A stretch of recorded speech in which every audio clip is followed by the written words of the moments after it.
Welcome to Ghoul Talk Open Late. Just a heads up, we'll be talking about death, obituaries, and real people. We mean no disrespect to the deceased, their families, or their communities. Whenever necessary, names or details may be changed or omitted. Our goal is to share stories, find the humor in the strange and the spooky, and keep things lighthearted, never cruel.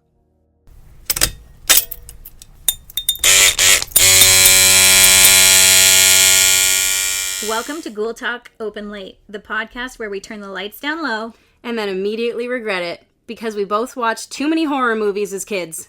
We're your hosts, Sarah and April, two friends who've been laughing at the wrong things together for way too long.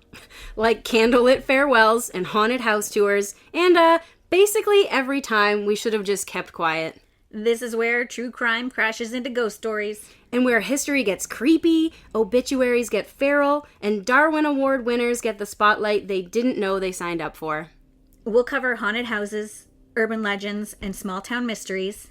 Plus the bizarre deaths that make you go, was that fate, bad luck, or just straight up ignorance? If you like your spooky with sarcasm, your tragedy with a mocktail, and your late night conversations with absolutely no supervision, you're in the right place. So buckle up, grab a drink, and welcome to Ghoul Talk Open Late, where spooky never sleeps. Some housekeeping before we begin. We've got Phantom Files for hauntings and curses, Final Destination Amateur Hour showcasing Darwin level deaths, a coffin break when we need a palate cleanser. There's Final Draft for the wildest obits we can find, and Buried Secrets Ghosted Again, where you send us your haunted confessions and we retell them. Ghoul Talk is all about finding laughs in the spooky and the strange. We joke about death, not the dead. Names may be changed or left out. No disrespect intended.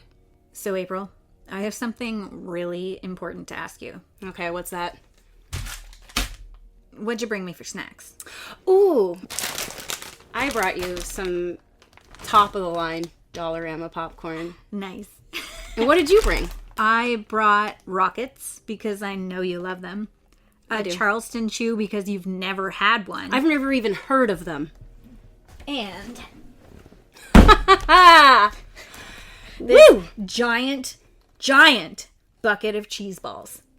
I approve. It's time for our weekly poll, where the cards tell us what kind of chaos we're manifesting this week. The Knight of Cups. So basically, if your life were a horror romance film right now, The Knight of Cups is the lovesick ghost standing in the hallway, holding roses in unresolved trauma. Are they here to confess their love, or drag you into the afterlife? Unclear. Romantic. Terrible idea. He's not here to stab you. He's here to feel deeply at you. Spiritual guidance? Check. Common sense? Missing. It's time for the segment we like to call Final Destination Amateur Hour. Now, since this segment is called Final Destination, I thought I would talk about where the idea for Final Destination, the movie franchise, came from. The first film, it came out in the year 2000, the millennium, and it was built on the concept that death is a force with a plan, and if you avoid your appointed death, don't worry, boo-boo, because death herself will come back for you in one way or another. You can't cheat death twice. Stories about people tricking, bargaining, or outrunning death have forever existed in old-timey tales. It's the age-old folklore that the Grim Reaper is a personification of death and can't be cheated. Death has a design, and you can only delay it. People cheat death by surviving a close call in an accident or an illness. Now, where did the idea for the Final Destination movies franchise come from? I don't know. Do you know? You don't know. That's what I'm going to tell you. Devon Sawa. Oh my god. Mm-hmm. Our fave. The original story began as a spec script for an X-Files episode. I had no idea. Isn't that cool? Yeah.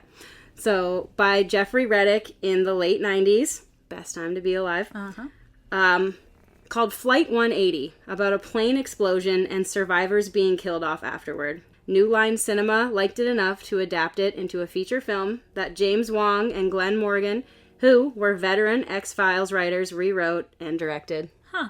Right? They were inspired by real-life plane crash stories where people had premonitions or just missed their flights, like in the case of TWA Flight 800 on July 17th of 1996. That's like the same kind of stuff that happened on 9/11. I'm going to get to that. Oh. The flight was a regular passenger flight departing from New York to Rome. 12 minutes after takeoff, the Boeing 747 exploded and crashed into the Atlantic Ocean, killing all 230 people on board. Okay, wait. So is this the movie, or is this what actually happened? This is what actually happened. Oh. This happened on July 17th of 1996. This is what actually happened. Gotcha. So this helped inspire the movies. So, of course, there's always the possibility of folks missing their flight any day. It happens all the time. Survivors' stories about what led them to miss their flight help to fuel a story on cheating death, even though we know that ultimately we all die in the end. In an article from the Los Angeles Times from July 20th of 1996, Italian Olympic soccer player Christian Panucci, who was only 23 years old, was forced to fly back home after receiving an injury.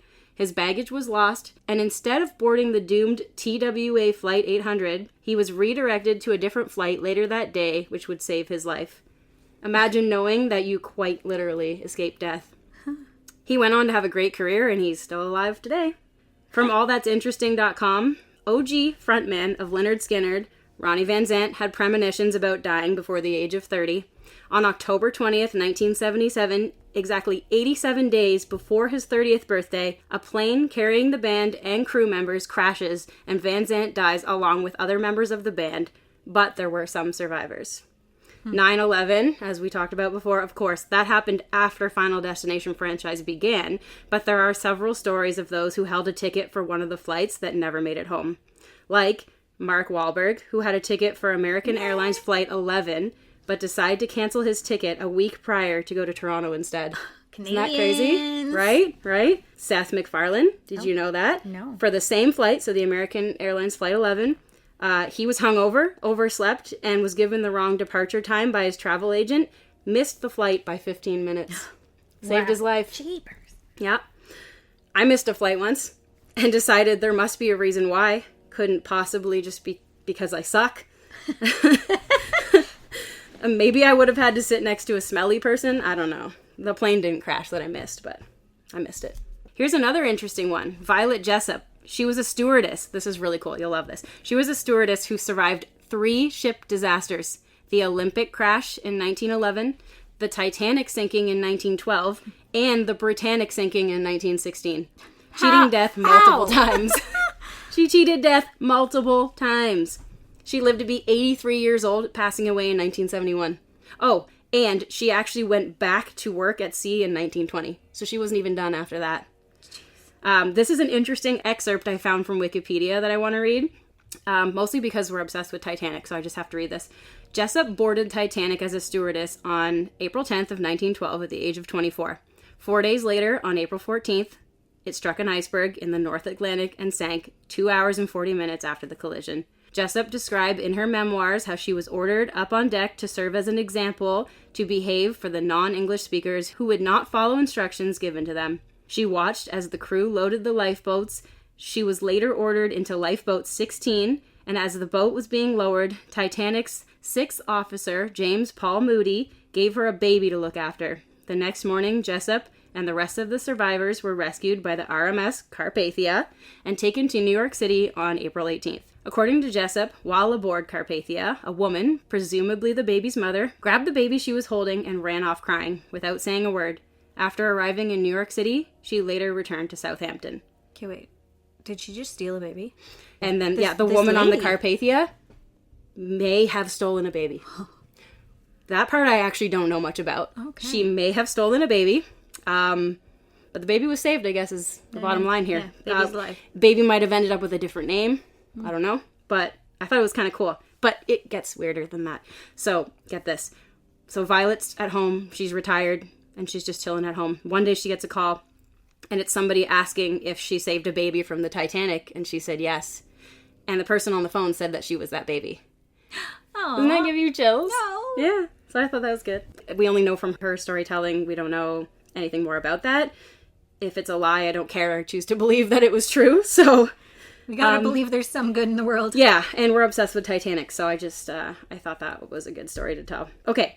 So we have more. In 1977, a group of UK football fans missed a bus that later crashed, killing many of its passengers. A few of the ones who missed the bus ended up dying in other accidents a short time after. Stop. Yeah, for real. So just a reminder, death will catch up. This episode is brought to you by Spreaker, the platform responsible for a rapidly spreading condition known as podcast brain. Symptoms include buying microphones you don't need, explaining RSS feeds to confused relatives, and saying things like, "Sorry, I can't talk right now, I'm editing audio." If this sounds familiar, you're probably already a podcaster. The good news is Spreaker makes the whole process simple. You record your show, upload it once, and Spreaker distributes it everywhere people listen. Apple Podcasts, Spotify, and about a dozen apps your cousin swears are the next big thing. Even better, Spreaker helps you monetize your show with ads, meaning your podcast might someday pay for, well, more microphones. Start your show today at Spreaker.com. Spreaker, because if you're going to talk to yourself for an hour, you might as well publish it. So cool. That's that. So, I've got a story about a silly death that this guy just ran straight toward it and did not stop. Okay. Alrighty. Normal people mow their lawns and then maybe sit down in the lawn chair to relax and enjoy their handiwork. Then there's this guy who decided both of those were boring unless you added explosives. What? Welcome. What? Just wait. Welcome to FD Amateur Hour, where common sense takes a vacation and gravity signs your death certificate. Our story begins with a man known in Darwin Award lore as the Rocket Man. He wasn't content with regular suburban life. It seems he wanted to audition for NASA from his backyard. Rocket Man. Right? He gathered a lawnmower frame, a folding lawn chair, and this is where you should start to feel concern. 3 jet-assisted takeoff rocket boosters. Real military-grade rockets, not something you bring home from the hardware store. Each rocket produces over 1,000 pounds of thrust for over 20 seconds. This is real? Yep. Perfect for takeoff. Terrible for landing. He bolted the rockets, plural, onto the mower. Oh my. Secured his trusty lawn chair to the top and scribbled some math on a beer-stained notepad that definitely did not include the words landing plan. Oh my god. He ignited the rockets, and suddenly, this wasn't lawn care, it was launch day. The makeshift mower shot forward, reaching over 250 miles per hour in under 10 seconds. Eyewitnesses described it like a Looney Tunes episode. He lifted off the ground like Wile E. Coyote, shooting hundreds of feet in the air, lawn chair and all, with no steering and no brakes. Just pure determination, and then rapidly forming regret. Oh my god. For about 45 glorious, horrifying seconds, he was airborne. I thought you were going to say minutes. Oh my god. Could you imagine? No. Long enough to realize that he was now an emergency room statistic in progress, with zero plan for re-entry. And then the rockets burned out, and Gravity showed up for her scheduled appointment. The rocket-powered lawnmower plunged back to Earth, crashing roughly 1,500 feet away from the launch pad into a tree. The impact left a crater of twisted metal and any remaining dignity burning beneath the smoking turf. He died instantly. Sorry, dude. This story sits proudly... Pour one out for bro. Okay, I'll take a sip too. This story sits proudly as a receiver of the Darwin Awards, where bad ideas meet natural selection. A lawnmower and black market rockets are a terrible career path toward NASA employment. And that, Ghoul friends, is how one man tried to turn lawn care maintenance into a moon mission and ended up as a flaming caution sign for future generations. So remember, if the phrase, "hold my beer, I have an idea," ever leaves your mouth, just don't. Gravity is undefeated, and lawn chairs don't come with parachutes. Cautionary tale. We do not endorse such ideas here. Don't do that. No, we don't. Wow. That was nuts. Good. Well done. That was insane. Well, that explains one more ghost. Speaking of ghosts, it's time to dig into Phantom Files.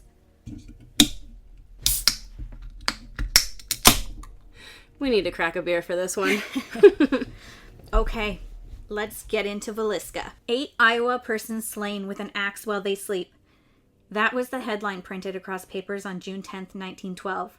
the kind of story that changes a place forever. 1912 was a year. Titanic sunk and Villisca happened. We were on the same wavelength.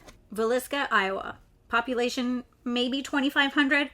A place where everyone knows everyone's business, and the most exciting thing to happen in a week is the church social. Think our version of Coachella, but with more potato salad. I love potato salad. Me too. Probably more than I love Coachella, honestly.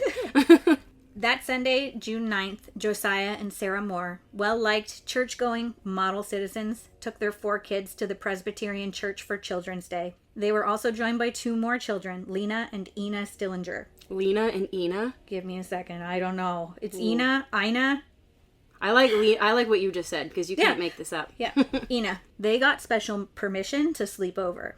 I feel like they're going to regret that. Big time. Okay. Everyone left the church at about 9:30, way past my bedtime. Yeah. Walked home and retired for the night. Neighbors saw the Moore family turn out their lights at about 10 o'clock. Ooh. Sometime after midnight, while Villisca slept, someone entered through an unlocked back door. They brought nothing with them but malice, and the Moore family's own axe lifted quietly from the woodshed. I really have to ask, though, who shows up unarmed to a murder? They were just hoping at this point. They knew the door would be unlocked, and they just thought, well, everybody chops wood. Yeah, I guess. In Wow. 1912. Maybe they were scoping it out. I don't know. Maybe they were, like, watching. I know nothing. Keep going. Okay. The first stop was the master bedroom. Josiah took the first blows. So fierce, it left gouge marks in the ceiling above his head. Oh, like from the swing back? Yeah. Oh, that paints a picture. Sarah followed. Then the children upstairs. Herman, Catherine, Boyd, and Paul, all bludgeoned in their sleep with the family axe. Oh my God. It's noted here that the killer went back to attack Josiah again, knocking over a shoe that had previously filled with blood. Oh, no. No. Gross! Ew. Ew, David. Oh. Downstairs, the Stillinger girls. Lena was found lying crosswise in her bed, arm raised defensively. A coroner's note said she, quote, appeared to have awakened before her death. Oh my God. That was the last thing she saw. Yeah. This, to me, is the most senseless, evil, and heartbreaking part of it all. A true case of wrong place, wrong time. Yeah.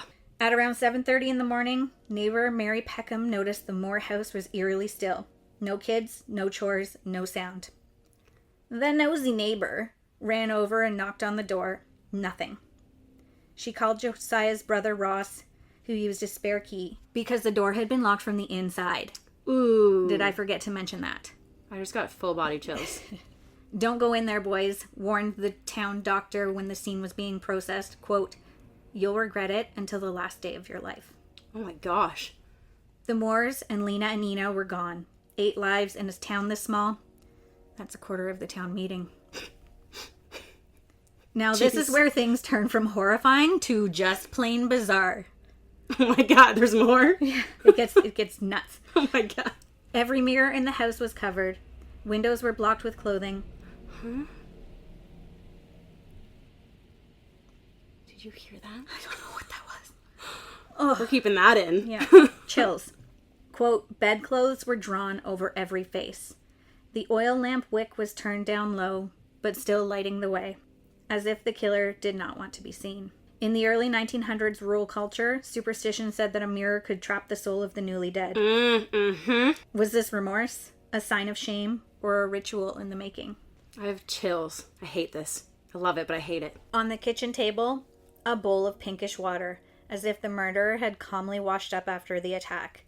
He didn't rinse the bowl, though. A plate of food was left half prepared, untouched, and strangest of all, beside the axe in the kitchen, a 2-pound slab of bacon. What? Wrapped in cloth. What? It makes no sense. No. Was this a snack attack gone wrong?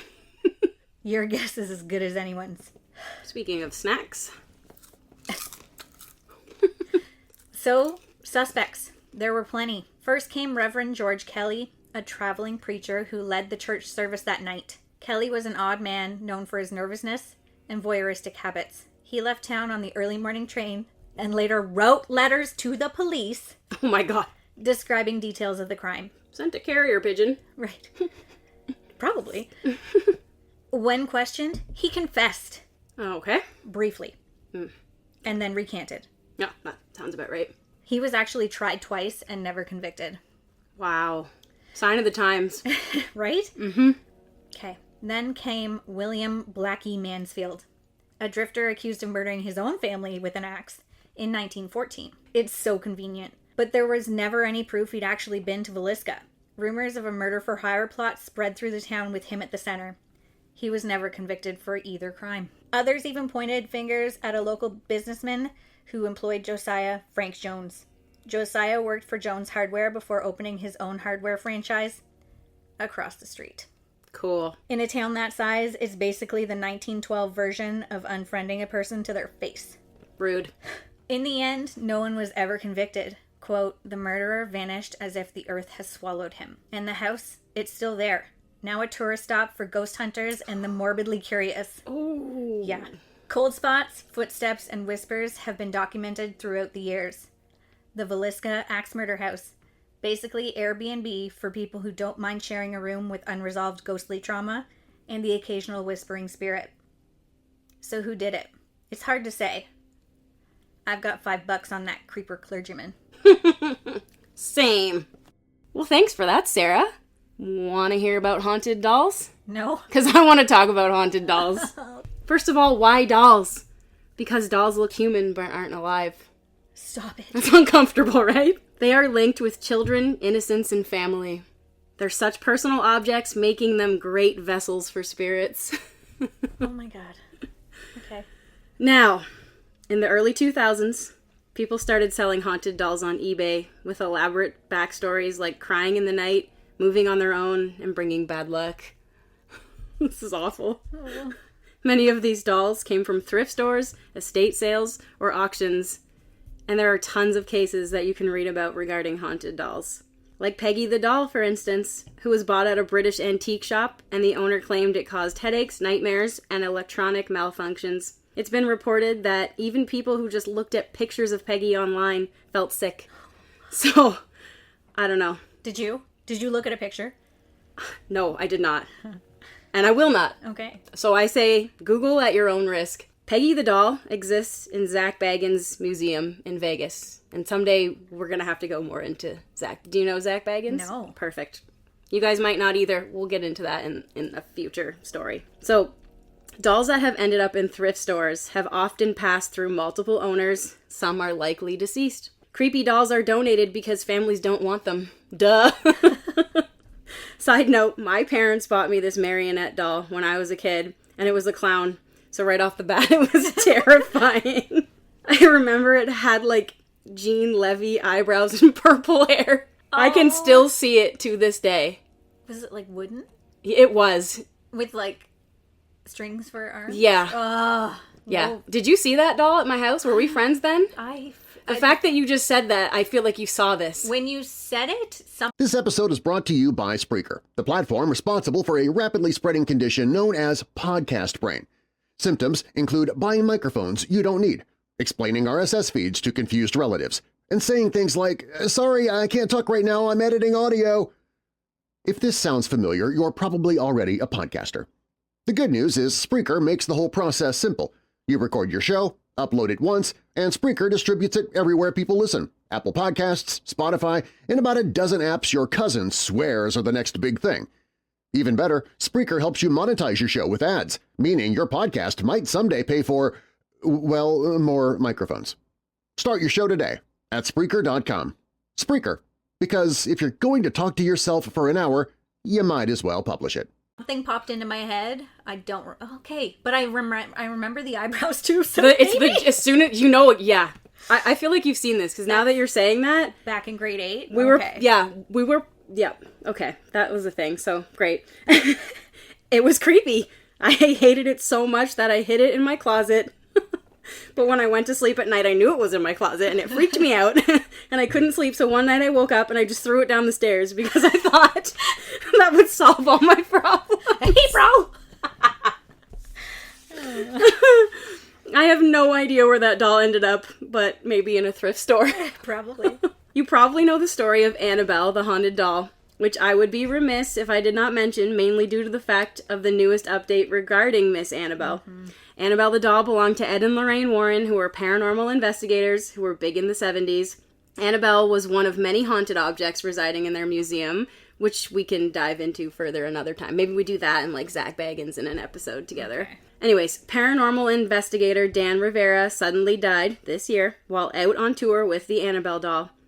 Like, out on tour, as in, like, a rock band out on tour. Like, literally carrying this doll around. Yeah, so people could... This was a bad idea. So bad. He passed away July 13th, 2025, of heart issues. It was not a Friday the 13th. I did look it up, because you never know. Annabelle was actually a Raggedy Ann doll, which is far less creepy than the doll is portrayed in the movies. If you know, you know. Another fun fact... My mom recently gave me what was apparently my old Raggedy Ann doll, which I brought here tonight. Yeah, I've been staring at it. And she's staring back at you. What the heck, Mom? What's up with these creepy dolls? She's so scary. She's 2 for 2. Actually, you know what? Don't even get me started on the porcelain dolls I had in my room. That, I'm pretty sure, pulled a full-on Toy Story every time I left my room and while I slept. Toy Story. Those things just watched me. Anyways... We've also got the story of Violet the doll. Someone found a free doll called Violet at a yard sale. It had a note saying, "Haunted, take it, it's free." Just take it. And there would people would. Somebody did. So from Reddit, I learned that the doll originally came from a thrift store, and after taking it home, the daughter of Violet's new owner was heard arguing with the doll in another room. Oh. Lovely. Also, apparently their letter magnets on the fridge spelled out "hi" without anyone rearranging them. Oh, jeez. So that's great. Oh. The last one I want to mention is called a Paro clown. Have you ever heard of that? No. I'll show you a picture because it's those black and white clowns with the pointy hat, and they're all like, they look like a mime. And Art the clown. Yes. Okay. So this doll was owned by someone named Honey. So sweet. So innocent. Mm-hmm. She had no idea what was coming. The porcelain clown was purchased for about $5 from a Habitat for Humanity thrift store. At first, nothing much happened, but then every time they tried to take a photo of it to show someone, they felt a strong, repelling energy, guilt, fear, and shame, like something about photographing it didn't feel right. Over time, they kept the doll in one place, which was a windowsill, believing it insisted on being there. I would have promptly... the sun. Right? I would have promptly tossed it in the trash can, insisting it wanted to be there. Moral of the story, just don't own dolls. Yeah. Am I right? I'm suddenly thinking about all the stuffed animals my son has. Well, we can revisit that. Should we do a tour of his room sometime? Yeah, we should. Maybe a little bit EVP. Yeah, that's my story on dolls. And Annabelle watches us from 10 feet away or so. Is that her name? Did you ever have another name for her? I certainly didn't name her Annabelle. I mean, I'm just calling... Raggedy I've been calling her Stain because she's got stains. Poop stain. We're gonna have to beep over that one. From haunted houses and dolls to haunted inboxes. You've sent us your stories, and now we regret opening them. Time for Buried Secrets Ghosted Again. Listener's submission. This submission was sent in by somebody who wishes to remain anonymous, so it reads as follows. My parents both ended up in the hospital at the same time. I was standing at the foot of my father's hospital bed, and all of a sudden, he sat straight up, moved to one side as if to look around me, and said, "There's Robbie." Robbie was my brother, who was deceased. Also, that very night, there were 2 hurricanes happening in the world. Named alphabetically, as my parents were, the storms shared their exact names. Jeez. That's the universe weird. Is wild. Yep. True story. Happened to a friend of mine. Who remembers that show? What was it called? Freaky Stories. And there was a maggot. I thought he was a cockroach. I think there was a cockroach and a maggot. Oh, the 90s. The good old days. Transport me back. And breaking news, we looked it up. You're only going to know what that show is if you were alive in Canada in the year 1997 and were allowed to watch horror. 9 seasons. Wow. And if you have no idea what we're talking about, you should probably YouTube it. Yeah. You're welcome. I don't know about you, but I think it's time for a coffin break. Sounds good. Are you ready to hear a funny obituary? Sure. Why not? Okay. Hang tight. This one's a bit of a longie, so prepare yourself. A longie? I have to scroll to it. I thought it was at the top. We're scrolling. Fun fact. Doug died. Oh, Doug. That's it. It made it just because it's on the screen in giant letters. Doug died. Doug died. I'm gonna have a drink. It says, Oh my god. this is from an article on Reader's Digest. It says, yep, that's all she wrote, as they say. Douglas Ledger of Fargo, North Dakota, passed away Fargo. June 2015. Remember that movie, Fargo? I love and remember the that wood movie. chipper? Yes. It's the only thing I remember. Not before penning his own 2-word obituary. He wrote this himself. You know what? It probably cost nothing because I don't know if you still do, but I'm pretty sure you get charged like by the word in an obituary. Right. According to Inforum, a hyper-local news outlet for the Fargo, Moorhead, and West metropolitan area, says, Doug died. This viral obit reads, Doug died. In keeping with the TLDR spirit, let's just say it gives new meaning to the old adage, brevity is the soul of wit. I don't know what that means, but That got deep. I like that they put TLDR. So, I gotta say, I would totally write my own obituary. I don't want someone writing that I was so full of love and light. I didn't light up a room. No! I don't think I've ever lit up a room. I actually like dark rooms. What would you say? Sarah passed. Sarah's passed. Yeah, I don't even know. Sarah soiled. Sarah's got the morbs. What would mine be? April 8. Sarah drank herself to death. What would yours be, everybody else listening? You should send them to us. I'd love it. 2-3 words. It's not really all we want. I actually don't like to read sentences longer than 5 words. Yeah. I don't read Facebook posts that are like a paragraph long. Nah, I don't even bother. So I'm not reading more. No, less. Less is more. That was funny. Pass me those. So, here's the rockets. I don't eat them. I hate them. Thanks. Did you know that, well, first of all, I like this candy. They're like flavored chalk.